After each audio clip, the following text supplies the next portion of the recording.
ఈరోజు మనకి నిఫ్టీ చూసుకున్నట్టయితే అప్ సైడ్‌కి మొమెంటమ్ ఇచ్చింది. తర్వాత మళ్ళీ డౌన్ సైడ్‌కి వచ్చి 20 ఈఎంఐ దగ్గర సపోర్ట్ తీసుకొని, తర్వాత మళ్ళీ ఈ జోన్‌లో కన్సాలిడేట్ అవుతూ ఉంది. ఈ జోన్ ఏంటంటే మనకి గ్యాప్ అనమాట. ఇక్కడ ప్రీవియస్‌గా ఉన్న గ్యాప్ ఫిల్ చేయడానికి వచ్చింది. సో, ఈరోజు నేను తీసుకున్న ట్రేడ్ వచ్చేసరికి విప్రోలో తీసుకున్నా. నేను తీసుకున్నప్పటికి సెటప్ అనేది ఇలా ఉందన్నమాట. నేనిక్కడ సపోర్ట్ తీసుకొని M50 దగ్గర సపోర్ట్ తీసుకొని 20 ఎంఏ పైకి క్యాండిల్ అనేది బ్రేక్‌ఔట్ అయింది. దట్ ఈ ట్రెండ్ లైన్ బ్రేక్‌ఔట్ అయింది. ఇంకా 200 ఎంఏని కూడా క్రాస్ చేసింది. అప్పుడు నేను ఎంటర్ అయ్యా. పైగా మనకి ఆర్ఎస్ఐ చూసుకున్న 60% ఉంది. సో, అప్ సైడ్‌కి మూవ్‌మెంట్ అయ్యే ఛాన్స్ ఇంకా ఉంది. సో, నేను బై సైడ్ ఎంట్రీ తీసుకున్నా. ఎండింగ్ వచ్చేసరికి ప్రైస్ మనకి అప్ సైడ్‌కి మొమెంటమ్ ఇచ్చింది. ఎప్పుడైతే ప్రైస్ 1:1 వచ్చిందో నేను కాస్ట్ టు కాస్ట్ పెట్టా. తర్వాత నేను ఎగ్జిట్ అయిపోయానన్నమాట. ఎగ్జిట్ అయిపోయా. 1:2 తీసుకోలే. కానీ ప్రైస్ నాకు 1:2 ఇచ్చింది. నేనేంటంటే ఇక్కడ మళ్ళీ రిజెక్ట్ అవుతుందా అని కన్‌ఫ్యూజ్ అయ్యా. సో, ఇక్కడ నేను ఎగ్జిట్ అయిపోయానన్నమాట. అవ్వకుండా ఉండుంటే నాకు 2 కన్నా అబోవ్ ఇచ్చేది. 1:2 కన్నా అబోవ్ ఇచ్చేది. నెక్స్ట్ ట్రేడ్ వచ్చేసరికి నేను నాల్కోలో తీసుకున్నా.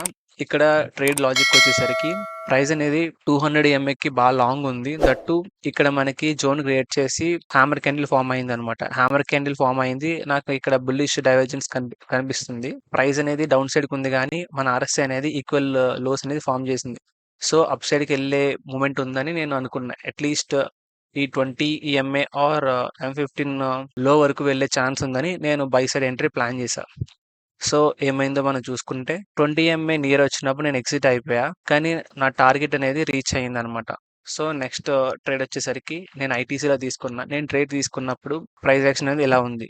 నా ట్రేడ్ లాజిక్ వచ్చేసరికి ఇన్వర్టెడ్ హ్యామర్ పడింది. దట్ టూ 20 ఎంఏ, 200 ఎంఏ చాలా లాంగ్ ఉంది.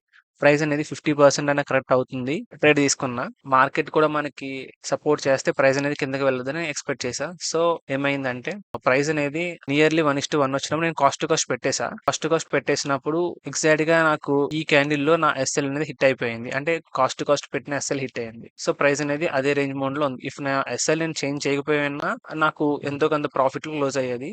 సో, ఈ ట్రేడ్‌లో నాకు లాస్ లేదు. కానీ ప్రాఫిట్ లేదు. ఈరోజు నేను చెక్ చేసిన స్టాక్స్ వచ్చేసరికి ఈ స్టాక్ కూడా నేను చెక్ చేశా. కానీ ఎంట్రీ తీసుకోలే. ఇక్కడ కన్సల్టేషన్ జోన్ ఉంది. సో, ఇక్కడ బ్రేక్‌ఔట్ అయినా నేను ఎంటర్ అవ్వలే అనమాట. నెక్స్ట్ వచ్చేసరికి ఇది కూడా నేను చెక్ చేశా. నేను ఎంటర్ అవ్వలే. ఈ ట్రేడ్‌లో ఎంటర్ అవుదాం అనుకున్నా గానీ మిస్ అయింది. బ్రేక్‌ఔట్ అయినప్పుడు తీసుకుందాం అనుకున్నా. నెక్స్ట్ ఈ ఈ ఇందులో కూడా మనకి ఎంట్రీ అంటూ లేదు. హ్యామర్ క్యాండిల్ పడినప్పుడు ట్రై చేయొచ్చు. సో, రిస్క్ ఎంట్రీ నేను ప్లాన్ చేయలే. ఇందులో కూడా చెక్ చేశా తీసుకుందామని. ఈ స్టాక్స్ కూడా చూసాను నేను.